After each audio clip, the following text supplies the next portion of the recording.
say hello to Vikings, Scourge of the North. We're on a mini game series.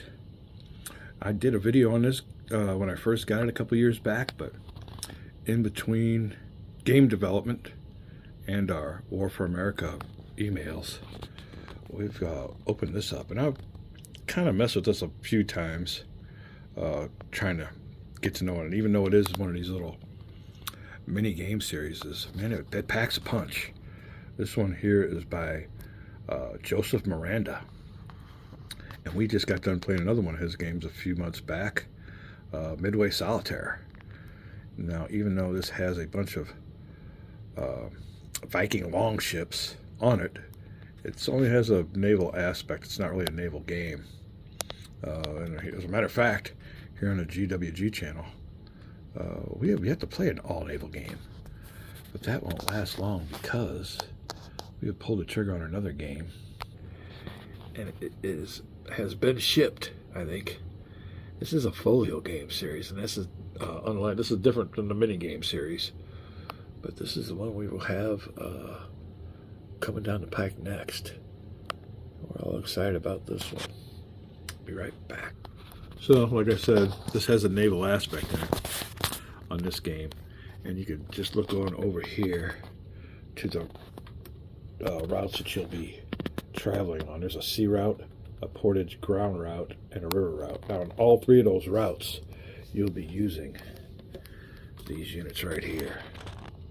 Now, whether they're on top of your units, signifying that their units are boarded on the ship, or whether they are on the bottom of the stack, signifying that they're being pulled and portaged, your ships will always be involved in this game.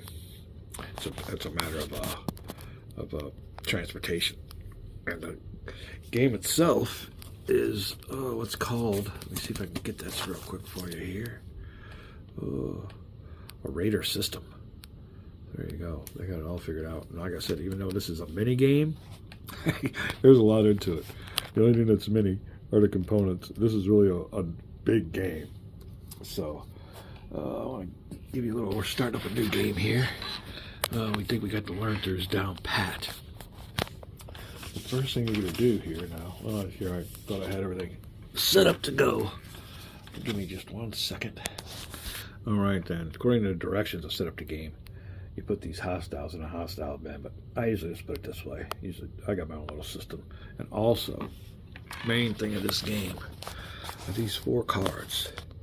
These 4 cards are called saga cards, and there'll be a whole different terminology in this game here. Now, there was a series called Vikings, and I think my significant other got into it more than I did. I didn't like it because it seemed like a modern version of the Vikings. I think it didn't have some kind of like a fantasy aspect in it, kind of like a Game of Thrones. Yeah, I didn't get into it. One thing I thought about it, and I noticed, is they had modern haircuts. I mean, I think the people that had the cast went to their local beauty salon and said, "Give our cast the latest styles." There's no way they wore their hair. That just turned me off right away when I see the haircuts that were, the latest style of the day. So yeah, not really much on the Viking TV series, but my girlfriend really got into it. There's a lot of terminology in this game. Now, the first thing I want to do in this game, though, is decide if you want to play it in what's called the old or new religion scenarios. And the old religion is the old pagan ways, and their new religion is signified by flipping your little Edom marker over to the Christian side. Now, if you play as the Christian side, you'll lose the old berserkers. So I guess the Christian religion didn't like the berserkers, so the berserkers are way too pagan for them, so you'll lose those. So we start off with the old religion side. I've yet to get that far to where you switched out. So that is that. Now we're just going to go play along here, and you can see what's going on. So let me see here. So we chose that. And we're now going to set up the game. Now you draw a random saga card. Now, I have them set up like this, and you can have them in a stack or any way you want. But I'll roll a die. I like rolling a die. And a 5 and 6 will be a 5 will be a 1, and a 6 will be a 4. All right, number 3. So we'll pick this saga card here. And now you also, later on in the game, pick a random leader. But I do it this way. I put a random leader on a random saga card. So let's check out what our first saga will be all about. It is Eric Saga. Press the pause feature. Be right back. All right, here under Saga descriptions, the Eric Saga will involve us exploring new lands and establishing settlements. In other words, pillaging and exploiting. We'll be right back. All right, now on this Eric Saga, I guess it would be nice to have the Eric leader. There's a leader here. The leaders here are called Jarls, so you have to get used to all this Viking terminology. And you also got these little symbols up here, and I've looked through the rules and yet to find out if those mean anything, but I haven't seen where that comes into effect. Now these 7 ships means you'll have 7 voyages to complete before you gain the saga card. If you win the saga, if you go through those 7 voyages and come back alive, you get this success. All right. Now here are the requirements. Now you'll get 7 voyages. So here you go. This is the voyage deck. So we'll deal out 7 of these. We'll be right back. All right, then here's our 7 cards. 1, 2, 3, 4, 5, 6, 7. You can do it either way. I'm just anal about doing it this way. And this is a draw deck that you might need. So keep this separate. You'll have a voyage deck, a voyage draw deck, and a discard deck. When I'm done with this card, I'll just oh no, this is my saga card. I'm sorry. Yeah, saga card go up here. All right, that'll stay up there. It's our saga that we're trying to accomplish. Well, 4 of them. All right, like I was saying, this will be your voyage draw deck. When it tells you to draw a voyage card here, this is a deck that will replenish this if told to do so. Sometimes it won't tell you to do so, but when you're done with the voyage card, the instructions tell you to place it over here in a discard pile face down.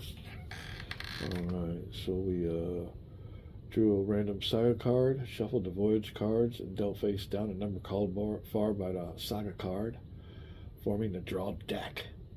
Place the other cards aside, forming the reserve deck. So there you go. Start with 1 Jarl. And here we'll find out which one it is, and he will have a special ability. And our Jarl is upside down. Old Eric. Oh, yeah, I'm telling you what. I did not do that pre-show or pre-video. I know nobody's going to believe me, but that is weird. Wow. Okay, well, that might be a good fantasy night tonight. We're having some good look on that one. All right, so key thing here is to place your leader. Now, these are homeland spots. Let me show you back over here. Terrain key. You have to start the game in one of your 3 homelands. All kinds of keys here. No matter what, you'll be traveling by. Well, you have the boat with you no matter what. So either you'll be traveling in the boat, pulling the boat, or traveling in the boat. So the boat's going to be a key part of your little voyaging force. But where we start. I like to start in Denmark, I think. It's kind of, even though Sviland is more centralized, I think I like Denmark, so we'll start them here. Now, Eric gets a special ability, and it is to gain 1 extra gold point for each pillage. Oh, okay. So there you go. All right, so we got that set and that set. Now, we will place our quest markers. In this saga that we're on, you can see our objective is for us to place 2 settlements, and at least 1 must be in Greenland or Vinland. Oh, Vinland. So we'll be heading up there. We got to place at least 1 there. And we have to accomplish 1 quest. So this is the stage of the game where we'll be placing our quest markers. Also, before I don't forget, The mark on the right with those coins means we get 8 gold to start off with. So there you go. Here's our 8 gold. We'll place our quest markers this way. The procedure on the quest markers is rolling 2d6 is 7. That number has to do with the random location and placements of the quest markers. So 7 equals Wessex, Ireland, and Scotland. So pet 1 in Wessex, which is a, you can see it there, a coastal town, but it is a warrior space. So they are a warrior kingdom in old Wessex. So a lot tougher opponents when we try to take that quest marker from them. All right, Ireland, right here. Now Ireland has a trade center marker. So when you time to collect some gold, if your venturing force is there, you'll be collecting that. And last but not least, Scotland, and you can see they have their old Viking era pronunciations. There you go, 3 of them there. Now we still have 3 quest markers left, and when we roll the 6, there are only 3 spots there. Let me see. Oh wait, hold on. Oh, we rolled a 7. All right. There are only 3 spots there, so what you do is just roll again. 9. First name under 9 is Mikkelagard. Where's Mikkelagard? And I usually keep them in the same space. So let's see here. Oh, let's see. Oh, come on. Not that hard, but sometimes it can be. Let me check this out real quick. We'll be right back. Right, the last 3 down here in this little grouping spot here. You can see old Mikkelagard's a fortress. The triangle is a warrior kingdom and a trade spot. So there you go. That spot there is probably going to have value. All right, so we've set our quest markers. The next thing we'll do is we'll go on a voyage. And our voyage will consist of a force we can gather around old Eric. So there you go. So when you gather your voyage, it's called in the sequence of play, a Lidang. All right, let me show you this real quick. A Lidang segment. A Lidang. The voyaging force can recruit units. So that's what we'll do here real quick. We'll be right back. I had all kinds of criteria for this. Number 1, you can only have 4 units in a space plus any for the extras for your level of ETA. So unfortunately, I'm 0. So you can have 4 plus 5 or 1 if your leader was up. So you can have up to 10 units if your ETA is up. But unfortunately for us, it's just the beginning of the game. So we can only have 4 units in a space. Now, in this game, you can see no matter what, you're traveling by water. So first prerequisite of anything, whether you're traveling in the boat or pulling a boat, is having a boat. So the first thing we're going to do with our 8 gold is purchase us a boat. Now you can only do this on a Viking homeland or settlement. That's key too. So we're going to get us a long ship here, and it's worth 3 gold. So we'll have 5 left over, and we'll purchase us a long ship. All right. Now these long ships have their limitations also. That long ship can only carry 2 units, so we're up Shit's Creek. We already got 1 taken care of. So we'll go for the strongest unit available, and that is these berserkers. Those Varangs can only be recruited in a warrior kingdom space, and I have to make an ETA check and pass. An ETA check is whatever number your ETA is, rolling that number or less. You can see here we're on 0, so we will be no choice.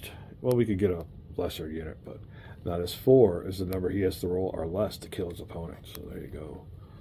We'll get us a berserker for 3, giving us 2 gold left, and that'll have to be the makeup of my force right here. Now I'm allowed to have 4 in the space, so if I want to, I can. Well, I only have 2 left, and nothing really. Oh, I got 2. Well, that could recruit me to Huskarl, but remembering that I can only carry 2 on a ship. So the only thing I can really recruit while keeping my 4 stacking limit is a ship. And a ship costs 3. I only have 2, so that'll take care of our Ladang segment. Next is our movement segment. If you move by land, you can only move 1 space. If you move by water, and I think we're going to have to head up here to this. Oh, this is key to strategy here, is where do you go? Our little saga card requires us to have 2 settlements and 1 quest. So somehow we got to get to one of these spaces here and establish a settlement, grab one of these quests, and one of them has to be in Greenland or Midland up here. So we find out where we're going to go. We'll be moving by boat. All right, well, one thing about that they've incorporated in this game is with these Viking longboats, you don't want to get caught out here in this water. Well, bad luck for us. This is requiring us to be on the water for a long ways. And there's a lot of storms, and these flatboats, longboats, aren't really seaworthy. So you're taking a long, big chance of going out there. We're going to hold off and roll for our movement. And it'll be a, like I said, if you're moving by land, it's only 1. You can only portage these suckers. If I wanted, a land movement would be a, there you go, here's a land movement. Land movement, river movement, land movement, sea movements. So we have to roll by sea. Roll by sea, roll 1d6, and you divide it by 2, and that'll be your allowance. So we're allowed 2. So we will go 1, 2, putting us into Scotland.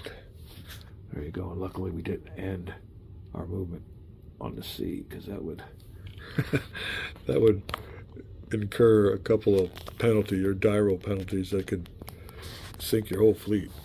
All right, so we've done our movement. Next is our voyage card segment. This is kind of, it just gives you the event. Whenever you stop at one of these spaces, something's going to happen. And that is where your deck comes in. And you'll win the saga when you're done with all these voyages. 7. So we got our first voyage comes up. Now this could be pro-Vikings or anti-Vikings. So we'll see what the first one is. And our first one here is encounter. Roll 1 die. And there you go. We'll see what's going on. So we'll roll our good die. This here's our enemy die. Oh, he wanted to make the jump. 3. Lose 1 unit of player's choice. Oh, my encounter. Alfred. Well, Alfred, you suck. Lose 1 unit of the player's choice. Well, I guess I will lose my, well, you know, I can move by land here. We'll lose our boat for now. Keeping our berserker. Only because, if I'm not mistaken, that's a green route, so we can go by land, and we will recruit a boat coming up. So there you go. Put him in our little pile there. That sucked. All right. Well, that is it. That takes care of our voyage card. We'll take this card here and put it in a discard pile. They say you put it face down, so here's our discard pile here. Now, next on our little sequence of play, let's just see here. After our movement segment, voyage card segment, we did that. Now, combat, if there's any hostile units generated by the voyage card, there wasn't, so we'll skip that. Quest segment. Is there a face-down quest marker in the space? And I believe there is, because that's why we moved there. There is, so there you go. That will incur a whole different deal. And it says, flip it face up. There will be another conquest or another combat to accomplish that. So we're on our 1 of, this is, we only required for 1, so that's a good card. This is an easy quest. This is an easy saga. We only got 1 quest, so our quest will be flipped over. And this is what happens if we win. We have to have combat. So we have to have combat with units. So now when you have combat, you roll 1 enemy die, and you divide that by 2. That'll be the number of units you gotta fight. So lock down on that one. There's 1 unit. Take him from there. A little bunch of units here. We'll grab our units from Scotland, and battle procedure is pretty straightforward. Now there is strategy in everything. Sorry about that. Hit the wrong button. You got to watch what you touch on these screens. All right, there's a strategy and everything. Mostly I've learned when I first started, I put my leader up first as the first one to fight, but that's not good. Because if he gets eliminated, that's bad. So we're going to do it like this. This is a simple combat, so this is a good example. All right, there you go. Now, some leaders, such as Old Harold, gives us the tactical advantage in all battles. He's a good leader to have. Unfortunately, for this one, we don't. So we'll be rolling for the initiative. The initiative's key because you'll be the first one to shoot. Now, if you have that plus marker on it, it means you're an elite unit. You can add 1 to your initiative die roll. So we'll see who gets the initiative. Adding 1 to the white. Ooh, there you go. We tied. I think a tie always goes to the Vikings. Let me check that out real quick. All right, then, according to the rules, a tie always goes to the Vikings unless you're out of fortress space. And then a tie goes, and it makes sense. Oh, Joseph Miranda. Nice little game. Packs a lot of punch.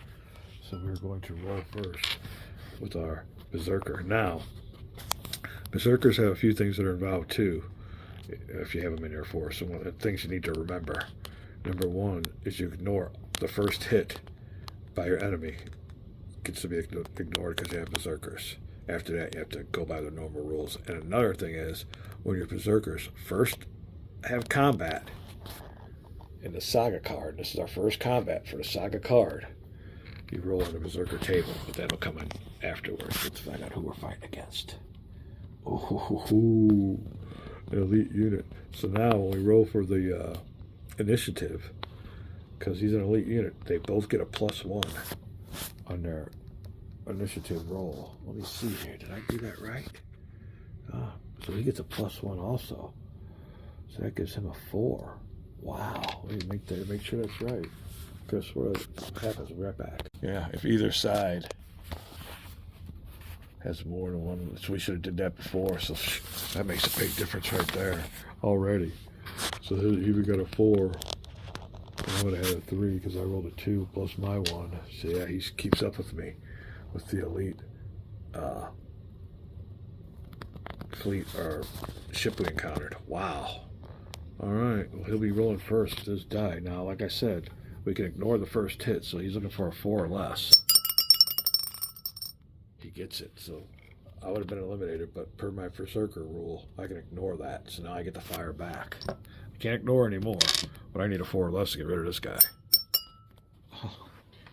Oh. Yeah. All right, so he's gone, and we get that quest. It could have been a lot worse. All right, let's see this now. We will find out what the benefits are, what that means. We're right back.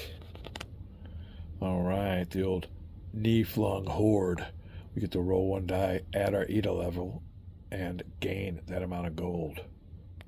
Unfortunately for us, our ETA level is a 0. Let me see, 1 die roll. It did say, didn't it? Gain that amount of gold. Life is fat. We had 2, we go up to 8.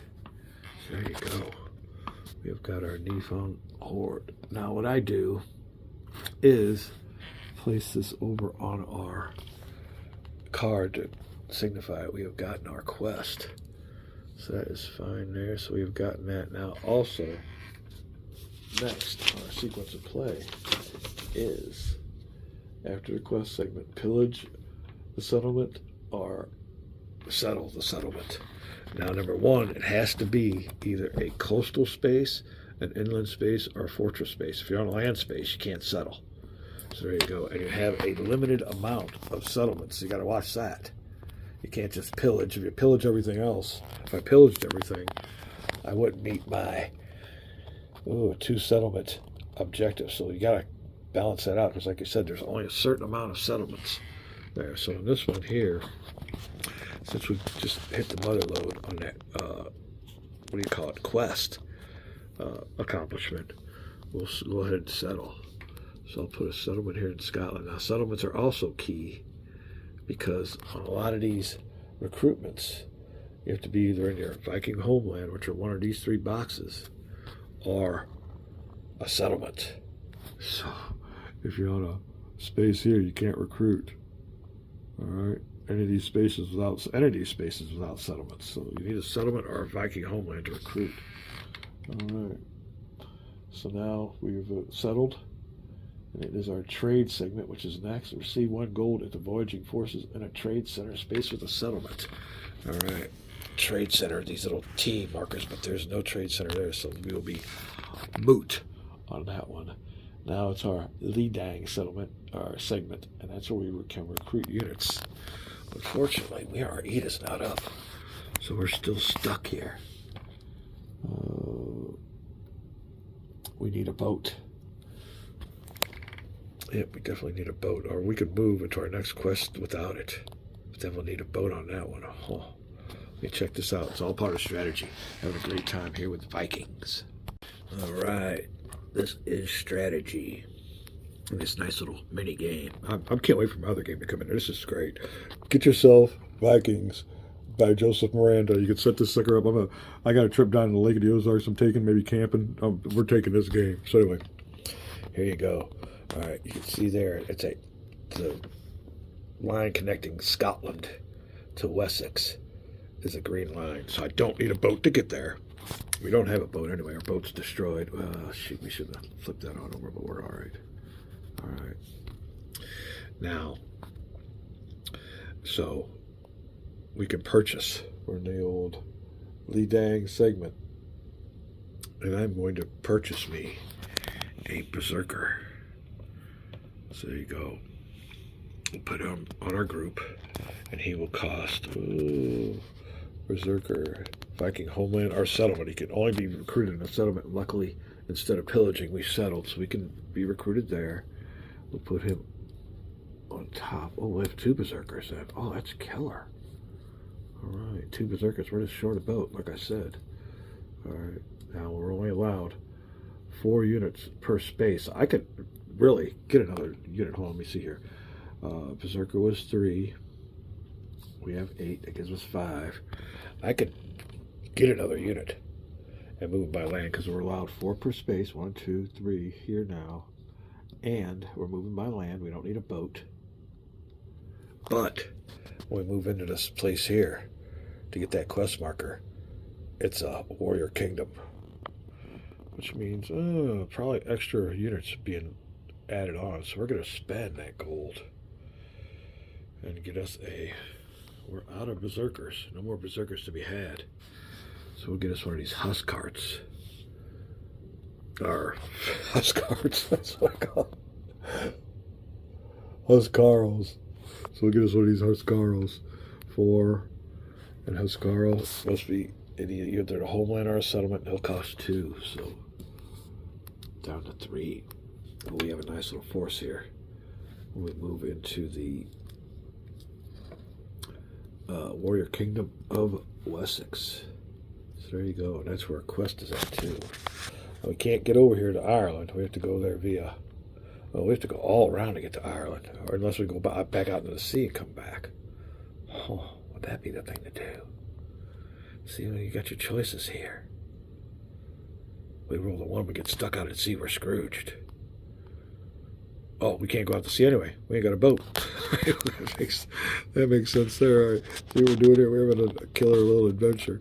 All right, we're going to roll 1 die. Oh, no, we don't roll 1 die. Here you go again. When you roll by land, or when you move by land, you can only roll, or not roll, but move 1. I know I'm a mess. Let me see here. So we're going to move here by 1 in our quest marker. So movement. Now we get a voyage card before we even do the quest. Let's see what our voyage cards for that little space. Each space is a voyage card. I'm telling you what will happen. Luckily for us, we get to keep this card. Gain gold. Oh, all kinds of stuff. All right. During the Lidang segment. Well, it's not our Lidang segment. It is our voyage card segment, so we'll keep this card. All right. Combat. Luckily for us, we don't have to have a combat because the card did not call for it. So now we'll go to the quest segment. So now, since we are on a spot where we want to get our quest, we'll flip the quest on over. And it is Jomsborg, whatever that means. Be right back. All right, that was what we will gain if we complete our quest. All right, now to complete that quest, we have to have combat. So we will roll on the combat activation table, dividing by 2 and adding 1 for a warrior kingdom. There you go. 1. All right. Couldn't ask any better. 1, 2. Here are our opponents. There you go. All right, and here we are. Hitting these things and seeing what they are. It's a pain in the ass. Like, it is what it is. It's a game. Hold on a second. All right, the deployment of your units here is really key. And I want to check that out because he might get more units because it's a fortress. But for right now, sorry about that. One-handed operation. And if you hit the wrong part of the screen, it stops. So here you go. Oh, we'll do it like this. I like to put my Jarl at the very end. I have like this. Let me go check out Warrior Kingdoms and Fortresses for enemies. We'll be right back. All right. There's nothing special about a fortress. Only if you pillage, you get more gold in a fortress. So we added his 1 for Warrior Kingdom. We will find out who our opponents are. So this is what we got going against us. Lucked out on this one. All right. Like I said, because we have a Berserkers with us, the first hits are ignored. So there you go. And also, I don't know if we did it with our quest marker when we had combat here, but in your first combat of the Sega card, I'm pretty sure we didn't do it, you rolled on the Berserker table. So we've done that with the previous combat. So we will, I guess now, roll for initiative. And I get a +1 on my roll because I have a late unit. So rolling for the initiative. Who goes first? Oh, I was going to say, it didn't help me, but we're good. We got a 5 versus their 2, so we will go first. And in this battle, my Berserker needs a 4 or less to eliminate his 4 strength unit. 4 or less. 5. I do not. All right, he gets to roll to eliminate my Berserker. And remember, we get to ignore the first hit. So luckily for us, we can ignore that hit. He would have killed my Berserker. So next we'll go down to this one. My Berserker rolls a 4.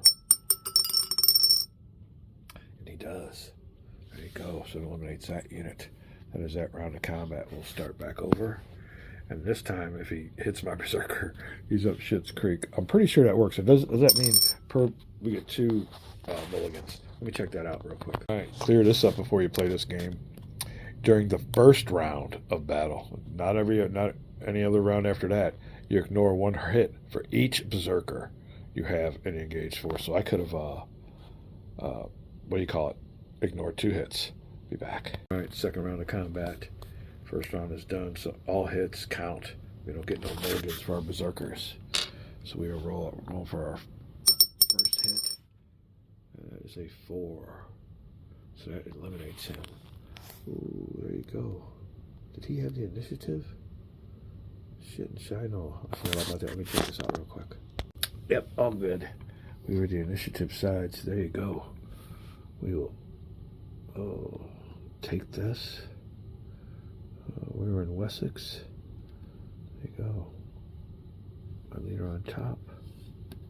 Berserkers. We're on land. We have taken this. Ooh, quest. Let me find out what Jonesburg means. We looked at it once, but I have to check it out because now we have accomplished the quest. We'll be right back. All right, for that Jonesburg, we could put a settlement in there for free. Usually it costs, but we're going to ignore that. We need Ida. So we're going to gain 1 Ida, and we're going to remove this quest marker for the rest of the game. There you go. Jonesburg is out of the game. And we get 1 Ida. Ida is important. So there you go. Now, we won't leave this space totally void of a settlement. We got the opportunity to put a settlement in there for free. The next sequence in the sequence of play after the quest segment is a pillage or settle sequence. So therefore, we can either pillage this spot, and it's not a fortress.